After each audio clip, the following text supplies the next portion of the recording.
আর দেখতাম না।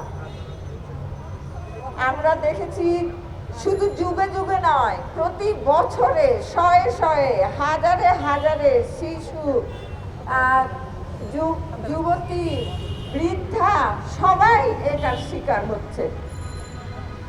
কিন্তু যদি শাস্তি কার্যকর হতো তাহলে এইভাবে করে একেবারে মিছিল শুরু হতো না। প্রিয় উপস্থিতি, আমাদের মন অত্যন্ত ভারাক্রান্ত। আমরা মা জাতি, আমরা চাই না আমাদের সন্তানরা এইভাবে নিগৃহীত হোক, এইভাবে নির্যাতিত হোক। যাদের এখন খেলার বয়স, যারা এখন আনন্দ নিয়ে বড় হবে, সেই শিক্ষা প্রতিষ্ঠানে হোক বা সমাজে হোক, কিন্তু দেখা যাচ্ছে কোনো জায়গায় নিরাপদ নয়। শিক্ষা প্রতিষ্ঠানেও ছাত্রীরা ধর্ষিত হচ্ছে, বাসা বাড়িতেও মেয়েরা ধর্ষিত হচ্ছে। সেই সাথে রাস্তাঘাটে এমন কোনো জায়গা নাই যে জায়গা আমরা নিরাপদ মনে করব। প্রিয় উপস্থিতি, তবে কি আমরা সেই আইয়ামে জাহিলিয়াতের যুগে আবার ফিরে যাব, যেখানে কন্যা সন্তানকে জীবন্ত কবর দেওয়া হতো বলে আমরা ছিছি করি আজও, অথচ খতিয়ে দেখি না যে তারা কন্যা সন্তানকে কেন জীবন্ত কবর দিত। আমাদের মনে রাখতে হবে, কন্যা সন্তানের সম্ভ্রম বাঁচানোর জন্যই বাবারা এই কাজ করত, মায়েরা এই কাজ করত। কিন্তু সেটা কি এখন আবার ফিরে আসতেছে? আমরা আমাদের সন্তানদের নিরাপত্তা দিতে ব্যর্থ হচ্ছি, আমাদের পরিবার ব্যর্থ হচ্ছে, সমাজ ব্যর্থ হচ্ছে, শিক্ষা প্রতিষ্ঠান ব্যর্থ হচ্ছে। আমাদের এই যে এতগুলো শয়ে শয়ে আমাদের রাজনৈতিক দল, তারাও কি পারতেছে এগুলো ঠেকাতে? সর্বোপরি যাদের কাছে এই আইন প্রয়োগ করার ক্ষমতা, তারাও কি আন্তরিক হচ্ছে? আমরা যদি প্রশাসনের কথাই ভাবি, যে প্রশাসন নিজের কাজ শুরু করার আগে তারা অবশ্যই প্রত্যেকে ওয়াদাবদ্ধ হয়েছে যে আমরা রাষ্ট্রের সেবা কিভাবে করব। কিন্তু আমরা কি আমাদের ওয়াদাগুলো ভুলে গেছি? কেন আমরা নিরাপত্তা দিতে ব্যর্থ হচ্ছি? যারা ভিকটিম, তারা কি আমার মেয়ে না, আমার বোন না, আমার মা না, আমার চাচি দাদি নানি না, তা বলে কি আমরা চুপচাপ থাকবো?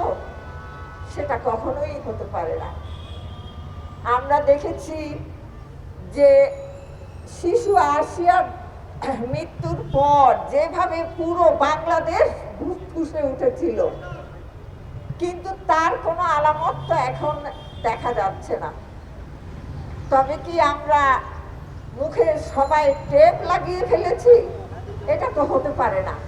আমাদেরকে দাবি দেওয়া জানাতে হবে, আমাদেরকে সঠিক পদক্ষেপ নিতে হবে।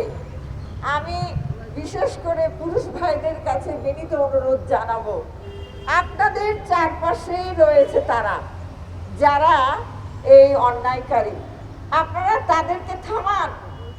আমরা মহিলারা পারবো না, কেননা আমরা শারীরিকভাবেও দুর্বল, মানসিকভাবেও দুর্বল। আল্লাহ তাআলা আমাদেরকে এইভাবেই তৈরি করেছেন। কিন্তু আপনারা চাইলেই প্রতিরোধ গড়ে তুলতে পারেন এবং তাদেরকে শাস্তির আওতায় এনে শাস্তি কার্যকর করতে পারেন। আর এই ব্যাপারে বিচার বিভাগ, প্রশাসন সবাই যদি একসাথে হয়, তাহলে কেন এই ঘটনার পুনরাবৃত্তি হতেই থাকবে? আমরা দেখেছি ধর্ষক সাইফুল, সেই 2016 সালে সে ফাঁসির রায় তার হয়েছিল, কিন্তু গত ফেব্রুয়ারিতে সে জামিনে বেরিয়ে এসেছে। ধর্ষকরা জানে যে টাকা পয়সা ঝাড়লে সহজেই জামিন পাওয়া যায়, এবং রাজনৈতিক লেভেল যদি থাকে তাহলে সেখানেও পাওয়া যায় জামিন। সুতরাং জামিন পেয়ে বের হয়ে সে আরো দ্বিগুণ, 3 গুণ, 4 গুণ, 10 গুণ হারে এই কাজে ব্যাপৃত হয়ে পড়ে। এটা মানুষের সাইকোলজি।